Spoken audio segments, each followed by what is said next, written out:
Be more accommodating: how students with disabilities can thrive in online learning.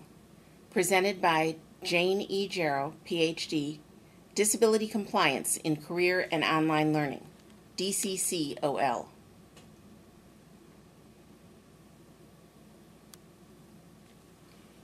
In the early 90s, we heard the first whispers of the coming of an information superhighway.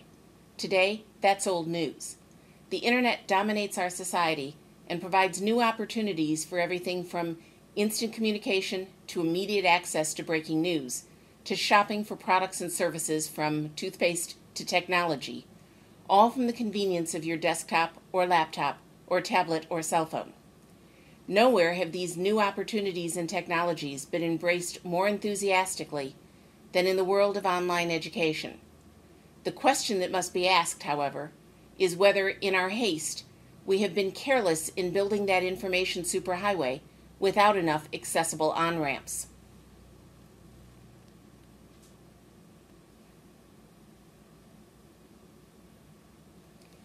Surveys show that students with disabilities make up close to 10% of the students currently enrolled in traditional institutions of higher education.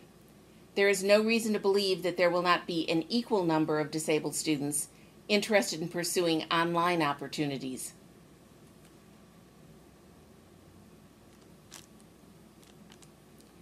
In fact, students with disabilities may be tempted to gravitate to online options because they believe that the learning environment online may be more disability-friendly.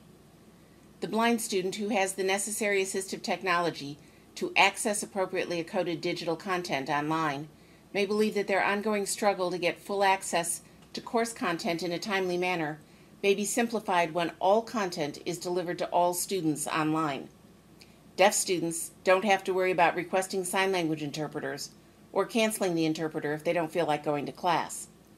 Students with mobility impairments don't have to brave the elements, worry about transportation, or concern themselves with a hands-on demonstration of knowledge.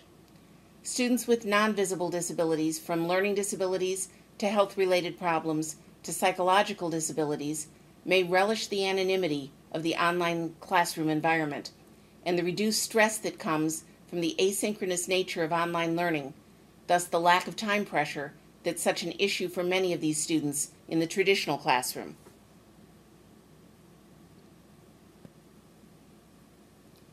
Of course, we know that a lot of these are false assumptions built into these beliefs. We'll discuss the problem in some detail in just a moment. Before we do that, however, we need to be very clear about the options and obligations created by the availability of online education offerings. Just as many non-disabled students find online classes to be less comfortable for them than anticipated, so students with disabilities may find that their personal learning styles and strategies are not a good match to the demands of online learning. We may legitimately and rightly believe that they would be better served in the traditional classroom. But students with disabilities, like their non-disabled classmates, still have the right to choose online classes and programs, and educational institutions have an obligation to provide equal access for those students to the experience.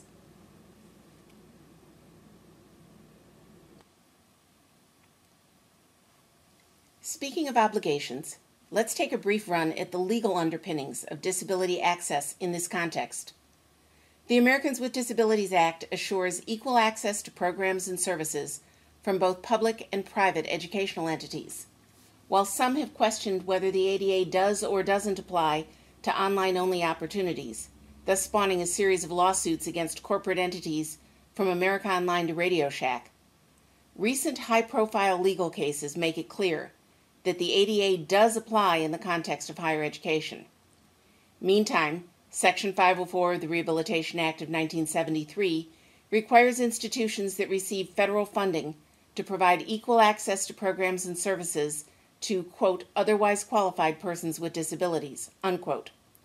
If you have a single student whose tuition is paid in part through federal financial aid options, you are a recipient of federal funds and are obligated to assure program access to students with disabilities. Section 508 of the Rehabilitation Act provides minimum benchmarks for website accessibility, but only applies under federal law to websites that are operated by the federal government. Some states have chosen to adopt the 508 guidelines for websites operated by state entities, which would include public institutions. Some institutions have chosen to adopt more stringent website and web access standards. Whatever standard is currently in use at your institution, it's a great start, but it isn't enough. Website access today is much like the architectural access we sought in the 70s and 80s. It gets students into the classroom, but doesn't assure them access to the content of the educational experience. We need to provide accommodations to facilitate access in the virtual world, just as we have recognized their importance in ensuring access to traditional classes and programs.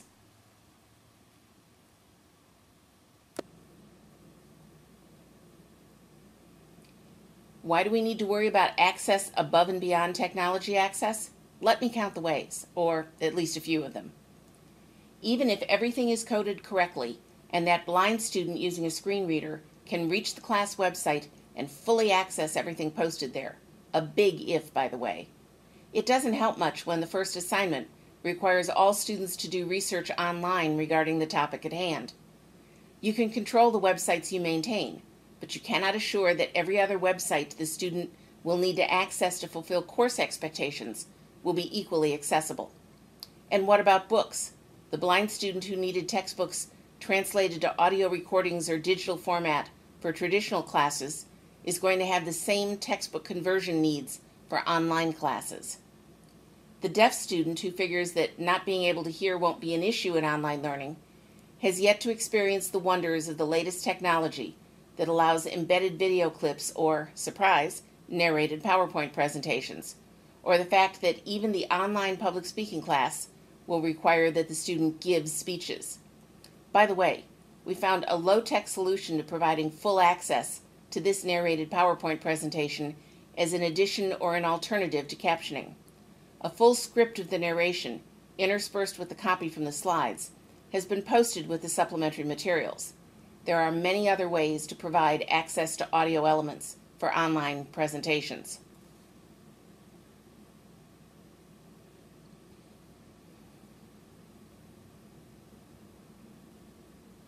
The student with a mobility impairment may not have to worry about braving the weather outside or architectural access issues when they are participating in online class activities.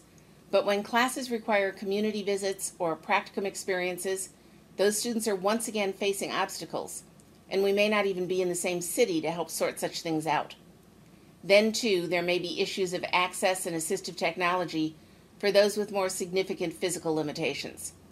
Don't you just love those navigation bars at the bottom of some websites where your choices are listed in two-point type and are jammed together in a tight space? What about the speed of typing?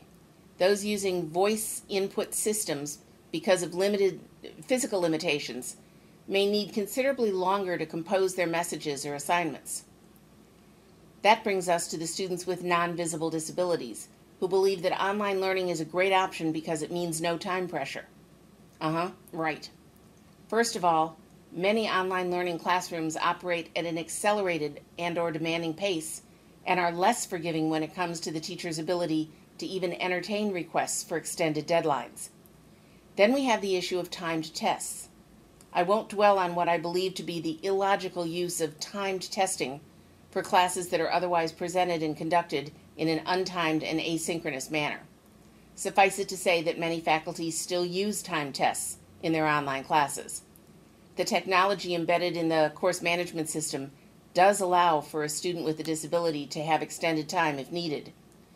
The problem is that A, faculty don't want to give extended time for online tests for a number of reasons, none of which are reasoned, and B, we have no way of knowing how much extended time is needed for students with disabilities for online testing.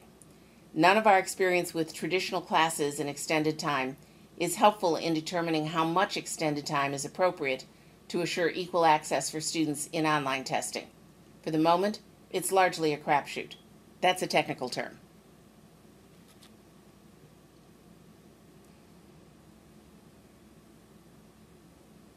Remember, too, that online learning requires lots of reading and lots of written communication. Students without disabilities sometimes find their skills to be problematic when they attempt online classes. Certainly the same can be said of the students with disabilities who may have disability-related limitations in these areas.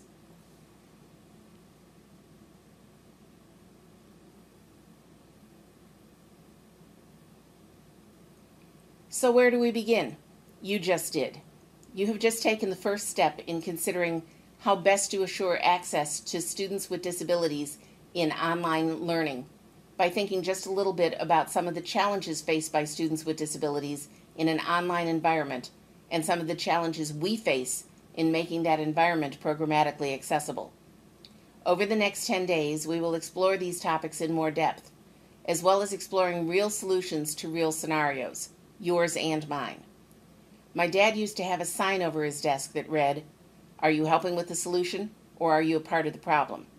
That's probably as good a place as any to begin our discussion.